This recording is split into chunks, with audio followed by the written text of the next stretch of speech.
بسم اللہ الرحمن الرحیم۔ روز اول سے دور حاضر تک حضرت انسان کو زلزلے جیسی قدرتی آفت کا بارہا سامنا کرنا پڑا۔ دنیا میں بے شمار زلزلے آتے رہے اور مختلف ادوار میں اپنی نوعیت کی تباہی مچا کر جاتے رہے۔ سائنس کی روح سے پاکستان جغرافیائی اعتبار سے کرۂ ارض کے ایسے خطے میں واقع ہے جہاں زلزلے جیسی قدرتی آفت کا امکان زیادہ ہوتا ہے، لہٰذا 8 اکتوبر 2005 کو آنے والا زلزلہ تاریخی اعتبار سے دنیا کا چوتھا بڑا زلزلہ تصور کیا جاتا ہے، جس کا سامنا پاکستان کے بالائی علاقے کو کرنا پڑا۔ اس زلزلے کا مرکز وفاقی دارالحکومت اسلام آباد سے 95 کلومیٹر دور اٹک اور ہزارہ ڈویژن کے درمیان بتایا جاتا ہے۔ پاکستان کی تاریخ کا یہ ناقابل فراموش سانحہ 2 رمضان المبارک 8 اکتوبر 2005 بروز ہفتہ کو پیش آیا، جب صبح 8:52 پر اسلام آباد، آزاد کشمیر میں ضلع باغ، راولہ کوٹ، مظفر آباد، ایبٹ آباد، کراکرم ہائی وے کے علاقے، بٹکڑام، بٹن، پتن، شام، مانسہرہ، گڑھی حبیب اللہ کے علاقے، خیبر پختونخوا میں ہزارہ، بالا کوٹ، وادی نیلم، چکوٹی اور دیگر بالائی علاقوں میں قیامت ٹوٹ پڑی۔ ہر چہرے پر خوف طاری تھا، ہر آنکھ اشکبار تھی، سسکیاں بند چکی تھیں۔ اللہ اکبر، اللہ اکبر، لا الہ الا اللہ کی صدائیں آسماں کو چھو رہی تھیں، اور پھر یوں ہوا کہ دن کا اجالا مدھم پڑ گیا، سورج کی کرنیں روٹ گئیں، سورج خلاف معمول غروب ہو چکا تھا، اور جب دوبارہ سورج طلوع ہوا تو بلند و بالا عمارات ملبے کا ڈھیر بن چکی تھیں اور سارا نظام حیات درہم برہم ہو چکا تھا۔ لاکھوں افراد اپاہج ہو چکے تھے تو لاکھوں لوگ سسکیاں لے لے کر زندگی گزارنے پر مجبور تھے۔ لاکھوں مکانات، سکولز، کالج، سرکاری عمارات، پلازے، دفاتر پلک جھپکتے ملبے کا ڈھیر بن چکے تھے۔ یہ قیامت خیز زلزلہ زیر زمین 15 کلومیٹر کی گہرائی میں آیا، جس کی شدت 7.6 بتائی جاتی ہے۔ 8 اکتوبر کے بعد بھی آفٹر شاکس کا یہ سلسلہ کئی روز تک جاری رہا۔ خیبر پختونخوا اس وقت کے صوبہ سرحد کے 10 سے زائد تحصیلیں صفحہ ہستی سے مٹ گئیں۔ یہی نہیں، خیبر پختونخوا کی ہزارہ ڈویژن کا سب سے بڑا شہر بالا کوٹ، جسے وادی ناران و کاغان کا دروازہ مانا جاتا ہے، سب سے زیادہ تباہی کا شکار ہو چکا تھا۔ زلزلے کے خوفناک جھٹکوں کے باعث سب سے زیادہ جانی و مالی نقصان بالا کوٹ میں ہوا، جس کے باعث 95% انفراسٹرکچر تباہ ہوا، 70,000 سے زائد افراد جاں بحق ہوئے، ہزاروں زخمی ہوئے اور کئی علاقے صفحہ ہستی سے مٹ گئے۔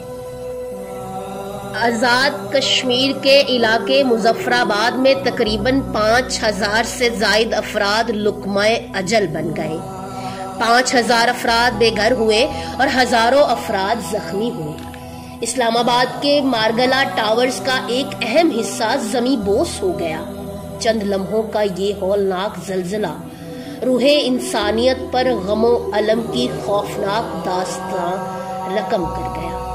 ایک اندازے کے مطابق اس ناگہانی آفت کے نتیجہ میں 87,000 سے زائد افراد جاں بحق ہوئے تو 60,000 شدید زخمی افراد سمیت 1,00,000 افراد زخمی ہوئے، 3.3 ملین لوگ بے گھر ہوئے تو اربوں کی املاک اور لاکھوں مکانات زمیں بوس ہوئے، مواصلات کا نظام مکمل طور پر تباہ ہوا اور یوں اقوام متحدہ کے اندازے کے مطابق 8 ملین سے زائد آبادی اس زلزلے سے متاثر ہوئی اور مجموعی طور پر 5 ارب ڈالر تقریباً 400 ارب پاکستانی روپے کی مالیت کا نقصان پاکستانی معیشت کو برداشت کرنا پڑا۔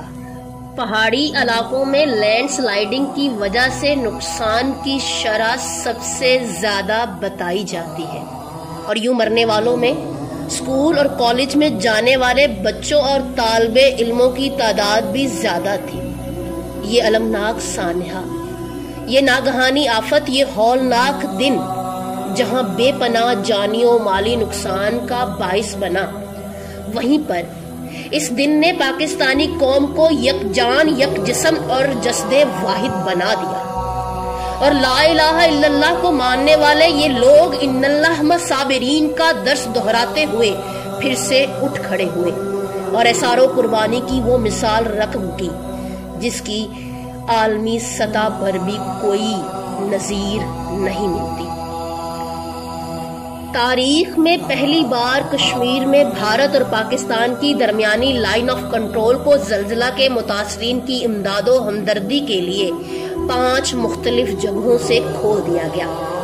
ایک طرف خادم الحرمین شرفین شاہ عبداللہ بن عبدالعزیز کی آواز پر سعودی عوام نے لبیک کہا اور 350 ملین سعودی ریال کے ساتھ ساتھ 2000 ٹن روزمرہ استعمال کی اشیاء زلزلہ کے متاثرین کو بھجوائیں، تو دوسری جانب پاکستانیوں کی اثار و قربانی کے جذبات کو عالمی سطح پر بھی سراہا گیا اور ملک کے اندر اور باہر پاکستانی عوام نے دل کھول کر اپنے پاکستانی بھائیوں کی امداد کی۔ یوں یہ سلسلہ پوری دنیا میں پھیل گیا کہ پوری دنیا جوک در جوک پاکستان کی امداد کے لیے پہنچی اور ایک وقت وہ آیا کہ امداد کے طور پر ملنے والی رقوم اور روزمرہ استعمال کی اشیاء ضرورت سے زائد محسوس ہونے لگی۔ 8 اکتوبر 2005 کا یہ زلزلہ پاکستان کی تاریخ میں سب سے بڑا سانحہ تھا جس کا سامنا پاکستان کی غیور عوام نے بہادری، جمع مردی اور صبر و استقامت کے ساتھ کیا تھا۔ ایک طرف تو یہ لمحہ فکریہ تھا تو دوسری جانب بھولی بھٹکی مختلف فرقوں میں بٹی رنگ و نسل کے امتیاز کی پیروکار پاکستانی عوام کو ایک محور کے گرد جمع کرنے کا موجب تھا جس نے یہ ثابت کر دیا کہ وَتَعْصِمُوا بِحَبْلِ اللَّهِ جَمِيعًا وَلَا تَفَرَّقُوا۔ آج 8 اکتوبر 2021 ہے۔ آج بھی میری پاک سرزمین کو بہت سے معاشی، سماجی، ثقافتی اور مذہبی شوقس کا سامنا ہے اور وقت گزرنے کے ساتھ ساتھ ان شوقس کی شدت بڑھ رہی ہے۔ آج کے حالات و واقعات پاکستانی عوام سے تقاضا کرتے ہیں کہ ہمیں پھر سے ایک ہونا ہوگا، ہمیں اپنی تاریخ دہرانا ہوگی، پھر سے ایک قوم بن کر ابھرنا ہوگا۔ یہ وقت ہاتھ پر ہاتھ رکھ کر حکومت سے شکوے کرنے کا نہیں بلکہ ہاتھ میں ہاتھ ڈال کر مملکت خداداد کی بنیادوں کو مضبوط کرنے کا ہے۔ آئیے عہد کریں کہ ہم پھر اپنے پیارے پاکستان کو اصل معنوں میں مضبوط بنیاد فراہم کریں گے۔ حالات جیسے بھی ہوں ان کا بہادری، دلیری اور جواں مردی سے مقابلہ کریں گے انشاءاللہ۔ افراد کے ہاتھوں میں ہے اقوام کی تقدیر، ہر فرد ہے ملت کے مقدر کا ستارہ۔